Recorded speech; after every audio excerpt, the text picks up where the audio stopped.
Hi everybody, this is Dr. B and let's talk about the atom. Here's the topics we'll cover.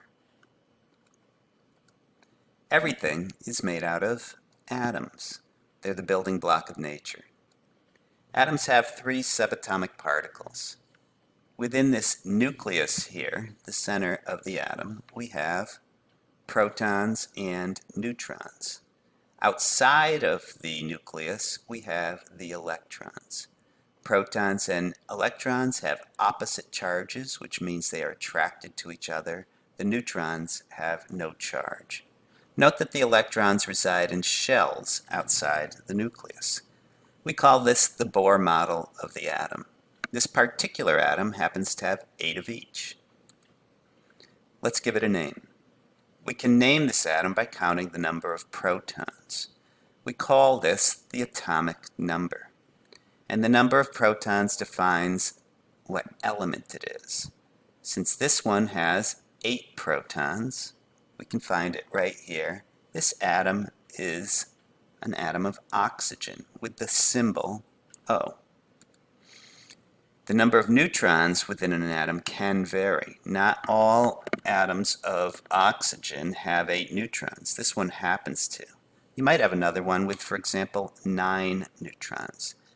Those would be isotopes. Same atom, different number of neutrons.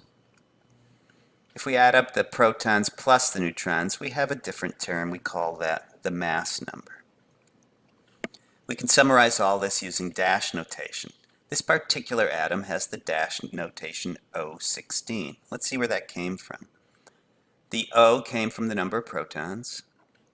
It does not have a charge. If it did, you would see it right there, because it has the same amount of plus as minus, 8 of each. If it had 9 electrons, we would say O minus 1. You'd see a little negative right there. And why the 16? Well, because that's its mass number. It has 8 protons and 8 neutrons. It adds up to 16. Hiding within this number is the number of neutrons. Oxygen must have 8 protons, otherwise it's not oxygen. If its mass number is 16, we have to do 16 minus 8 to get the number of neutrons. This is O16. Why don't you try one? Give me the dash notation for an atom that happens to have 11 protons, 12 neutrons, and 10 electrons. Well, 11 protons we can find right there. It must be sodium. Does it have a charge? You know, it does. It's more plus than minus, therefore I'm going to put a little plus 1. And what is its mass number? It looks like it's 23. We summarize all that by its dash notation there, Na plus dash 23. Since the number of neutrons can vary, a pile of these atoms will have differing masses. We have to come up with an average. Let's do it for chlorine. Chlorine is right here. It's atomic number 17. It will always have 17 protons. But suppose we have a pile of these atoms, and 75% of them, as is observed in nature, are the lighter isotopes, Cl35. If you're doing the math, you might notice that means it has 18 neutrons. But 25% of them are heavier. Notably, they have 20 neutrons, and they are Cl37. How can we come up with an average mass? Well, we can certainly estimate. Most of them are the lighter variety, so it's going to be closer to 35 than it is to 37.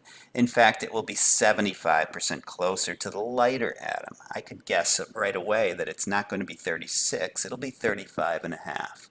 The way you do the math is you just come up with the abundance of each and total them up. Abundance means take that percent and express it as a decimal. In other words, 0.75 for the 35 and 0.25 for the 37.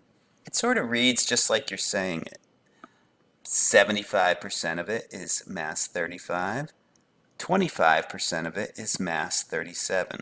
Turn that into a number. Turn that into a number.